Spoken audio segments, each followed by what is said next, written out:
네, 안녕하십니까. 한국경제TV 강주혁입니다. 구독, 좋아요 꾹 눌러주시기 바랍니다. 자, 오늘은 최근에 시장에서 이슈가 되고 있는 화장품 관련된 업종에 대해서 정부 정책 자료가 나온 게 있어서 업데이트 좀 해드리도록 하겠습니다.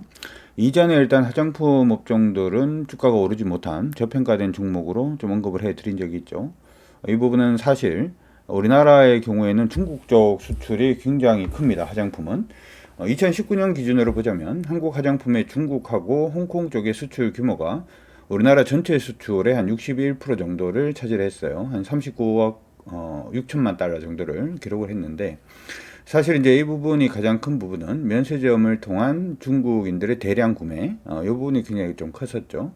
그래서 중국이 한알령을 시행하고 난 다음에 우리나라 화장품 업체들이 중국에서 조금 안 좋았다, 그렇죠? 왜냐하면은 중국의 대량의 이제 단체 관광객 수가 감소를 했고, 이로 인해서 화장품 판매량도 면세점에서 좀 감소를 하는 그런 모습이 보여서 보통 생각을 할 때는 화장품 수출이 좀 많이 준 거 아니냐 이렇게 얘기들을 많이 합니다만은, 우리나라 화장품 업체들은 이제 세계 화장품 수출 4위 국가로 우리나라가 일단은 성장을 했어요. 그리고 수출 규모를 보자면은 우리나라 화장품 업체들의 주가는 그다지 뭐 일부 종목은 좀 강합니다만은 크게 뭐 화장품이 두드러지지는 않습니다만은 2020년에도 약 한 75억 달러 정도를 수출을 하면서 전년 동기 대비 한 15.3% 정도 증가하는 그런 모습이 일단 보였고요. 이 부분의 수치 자체는 6년 연속 무역 수지가 흑자를 기록하는 그런 모습들도 일단 보였습니다. 기본적으로 우리나라 그 화장품 업체들은 굉장히 조금 확장성도 좀 있다 이렇게도 얘기를 할 수가 있을 것 같은데요. 최근 들어서 뭐 코로나19 사태에 의해서 기반을 해서 뭐 저전 뭐 마스크를 자꾸 사용하게 된다든지 하는 부분으로 인해서 피부 보습제라든지 하는 부분에 판매량 자체가 좀 증가를 하는 그런 모습이 일단 많이 보였는데, 뭐 이러한 부분에서 우리나라의 경우에는 좀 혁신성을 가질 수 있는 그런 기업들이 좀 많죠. 소위 말해서 우리나라 기업들 중에서는 세계 상위의 ODM 기업을 우리나라가 보유를 하고 있습니다.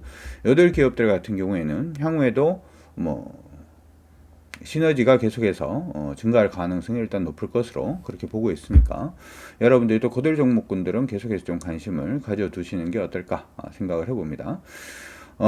최근에 이제 우리나라에서 하고 있는 부분은 뭐냐면은 화장품에 대해서 국가별로 피부 유전체 분석 센터를 지금 만들어서 국가별로 그리고 인종별로 피부 특색 및 유전체 정보를 수집 분석 활용할 수 있는 피부 유전체 데이터 플랫폼을 지금 구축을 하고 있습니다. 베트남에서 한 200명 정도를 기반으로 해서 2020년에 시범 사업을 추진하고 있고요. 2021년 올해부터 시작을 해서 2025년까지 9개국 8,200명을 대상으로 해서 이 데이터를 모으려고 해요. 사실 이제 유럽 같은 경우에는 뭐 화장품이 단순히 이제 얼굴을 꾸미는 부분뿐만 아니라 노화 방지라든지 하는 부분으로 좀 많이 달리고 있죠. 이러한 부분에서 우리가 시장을 좀 선점하기 위해서 지금 이 부분을 시행을 하고 있는 것으로 일단 보이고 있습니다. 그래서 단순히 화장품이 색조 화장품뿐만 아니라 기초 화장품이라든지 아니면은 노화 방지라든지 주름 개선이라든지 하는 쪽에 화장품의 성능을 가지고 있는, 성능이라고 하니까 좀 그렇다 그렇죠. 그런 부분을 할 수 있는 화장품 관련된 기업들은 여러분들 계속 좀 관심을 가져두시는 것도 나쁘지 않을 것 같습니다. 그 다음에 시장에서 지금 얘기가 나오고 있는 것이 계속 친환경 얘기가 나오고 있죠. 그래서 친환경 관련된 부분, 용기, 플라스틱 용기를 대체하는 친환경 용기 소재 개발을 지원하겠다라는 얘기가 나와 있어요.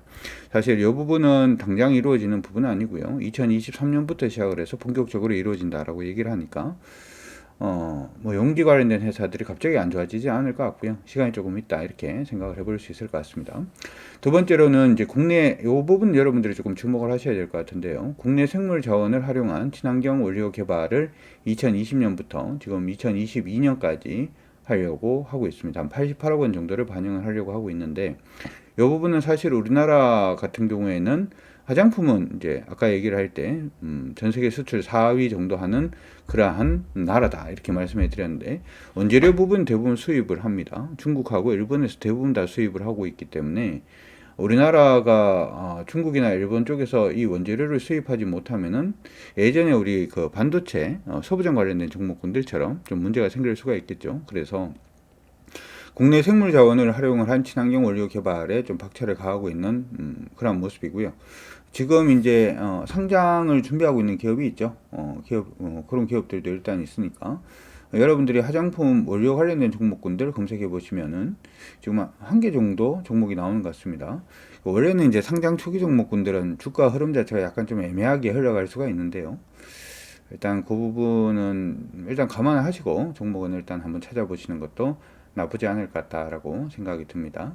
그뿐만 아니라 우리나라 회사들, 지금 K-뷰티 부분, 이 부분이 사실은 지금 아이돌이라든지 아니면 K-팝이라든지 하는 부분, 그리고 K-드라마 뭐 이런 부분들 진출하는 부분에서 K-뷰티가 차지하는 역량 자체가 커질 것으로 예상을 하고 있어요. 그래서 지금 중국 쪽 수출이 아까 얘기를 할 때 한 60몇 프로가 된다 이렇게 얘기를 했잖아요. 그렇죠? 그래서 이 부분 자체를 좀 다양화하려는 노력들이 지금 좀 보여지고 있습니다. 신남방이라든지 신북방 쪽으로 지금 신흥 수출국가 진출 기업을 대상으로 국제무역협정 활용 방안이라든지 인허가 인증 획득 지원 등의 맞춤 컨설팅도 제공을 하겠다 이렇게 얘기를 하고 있는데요. 특히 이제 신북방보다는 신남방 쪽으로 여러분들 조금 더 관심을 가져두시면 좋을 것 같고 이쪽이 2019년도에 점유율이 한 11% 정도 됐었는데 이게 한 20%까지도 일단 늘리겠다라고 정부에서 얘기를 하고 있으니까 신남방 소위 말해서 베트남이라든지 말레이시아라든지 하는 쪽으로 진출하고 있는 화장품 관련된 기업들 여러분들이 한번 관심 있게 봐주시면은 나쁘지 않을 것으로 예상을 합니다. 그리고 지금 화장품 같은 경우에는 문제가 되는 게 우리나라가 수출 4위 정도를 하는 그러한 국가이긴 합니다만은 대부분 화장품 기업들이 영세합니다. 그다지 크지 않은 화장품 회사들, 큰 화장품 회사들은 그다지 많지는 않고요. 화장품 회사들이 작은 경우가 좀 많아서 이 부분에 이제 규모를 좀 키우겠다 이렇게 지금 얘기를 하고 있어요. 그래서 지금 화장품 관련된 기업들 중에서 순위에 지금 들어와 있는 기업들이 사실은 이제 전 세계적으로 보면 대부분은 미국 아니면 유럽 기업들이 많고 우리가 알고 있는 아모레퍼시픽 굉장히 크죠. 12위입니다. 10위권 안에도 못 들어 있어요. 주가 흐름이 나쁘지 않고 실적이 좋은 LG생활건강 14위입니다.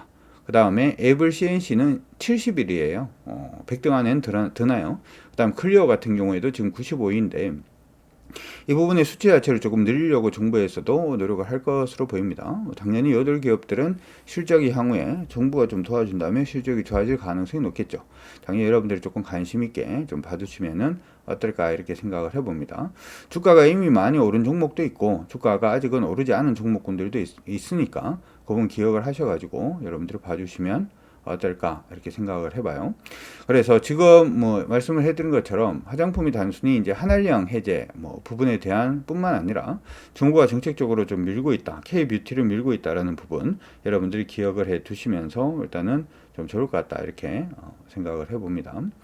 그 다음에 기업 같은 경우에는 선도 기업을 정부에서 지금 정해놨어요. 아모레퍼시픽하고 LG생활건강을 지금 선도 기업으로 정부에서 지금 정해놨는데 이 두 기업이 전체 생산 실적의 한 60% 정도를 차지를 하거든요. 그래서 이 부분 기억을 해 두시면 좋을 것 같고 여덟 기업들이 어떻게 변화할 수 있는지 한번 보시면 좋을 것 같은데 아모레퍼시픽은 지금 주가가 밑에서 좀 턴하고 있는 모습이고 LG생활건강은 좀 많이 올라 있는 상태죠. 참고하시기 바랍니다. 그리고 방금 이제 말씀해드린 것처럼 아까 천연자원 그쵸? 우리나라 화장품에 사용되고 있는 생물자원의 한 61% 정도가 해외에 의존을 하고 있어요. 50% 이상을 지금 중국에서 수입을 하고 있기 때문에 이 부분에서 일단 기초 원천 기술의 부족 부분을 좀 이제 해소를 하려는 노력 자체가 일단 보일 것으로 보입니다. 이 부분은 이제 종목들이 많지가 않으니까 지금 같이 연구하고 있는 회사들이 있거든요. 그 기초 원료 부분을 그런 회사들도 여러분들이 체크해 두시면 좋을 것 같고 회원분들은 제가 방송에서 그 종목이 어떤 종목이 있는지 언급을 해 드리도록 그렇게 하겠습니다. 그래서 화장품 관련된 부분을 단순히 자꾸 시장 안에서 이제 생각을 하는 부분이 중국하고만 자꾸 연결을 하려고 지금 하고 있는 것 같은데 지금 달리고 있는 쪽은 중국 쪽에서의 점유율 자체는 좀 줄이고 신남방이라든지 신북방 쪽으로 지금 점유율 자체를 늘리려고 하고 있고 유럽 쪽으로도 지금 맞춤으로 진출하려고 노력을 하고 있습니다. 그리고 이 부분 자체가 한류의 한류를 타고 같이 가는 부분이다라고 생각을 해 두시면서 단순히 화장품을 중국하고 자꾸 연관을 지어서 여러분들이 투자의 전략을 세우시면 좀 많이 힘들어질 수가 있으니까 그 부분 참고하셔가지고 대응책을 잘 세우시고 시장이 계속해서 2차전지라든지 하는 쪽으로만 관심을 가집니다만은 아직 오르지 못한 종목군들 계속 관심을 가져두시면 좋을 것 같습니다. 여기까지 화장품 업종 예전에 일단 말씀해 드렸고, 말씀해 드리고 난 다음 좀 많이 올랐는데요. 업데이트 한번 해드린 내용이니까 참고하시기 바랍니다.